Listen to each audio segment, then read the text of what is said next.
উন্নত চিকিৎসার জন্য আগামী ৭ জানুয়ারি লন্ডনের উদ্দেশ্যে বিএনপির চেয়ারপারসন ও সাবেক ৩ বারের প্রধানমন্ত্রী বেগম খালেদা জিয়া রওনা দেবেন বলে জানা গেছে। সফরসঙ্গী হিসেবে পরিবারের সদস্য, চিকিৎসক, নার্স ও ব্যক্তিগত সহকারী সহ ১৬ জন থাকবেন। যাত্রার বিষয়ে সবকিছু সম্পন্ন হয়েছে। এদিকে ২ জানুয়ারি রাতে বিএনপি চেয়ারপারসন বেগম খালেদা জিয়ার শারীরিক অবস্থার খোঁজ খবর নিতে তার গুলশানের বাসা ফিরোজায় যান বাংলাদেশ সেনাবাহিনীর প্রধান জেনারেল ওয়াকারুজ্জামান। সাথে তার স্ত্রী বেগম শাহরনাজ কামালিকা রহমান ছিলেন।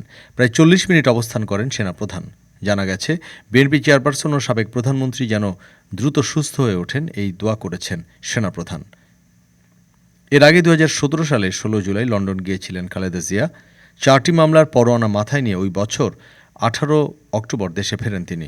গত ৫ আগস্ট ছাত্র জনতার জুলাই অভ্যুত্থানে শেখ হাসিনার পতনের পরদিন এভারকেয়ারে চিকিৎসাধীন খালেদা জিয়ার মুক্তির আদেশ দেন রাষ্ট্রপতি। ৭৯ বছর বয়সী সাবেক ৩ বারের প্রধানমন্ত্রী খালেদা জিয়া লিভার সিরোসিস, হৃদরোগ, আর্থ্রাইটিস, ডায়াবেটিস ও দাঁত ও চোখের নানা জটিলতায় ভুগছেন। ডেস্ক রিপোর্ট, আজ বার্তা, ঢাকা।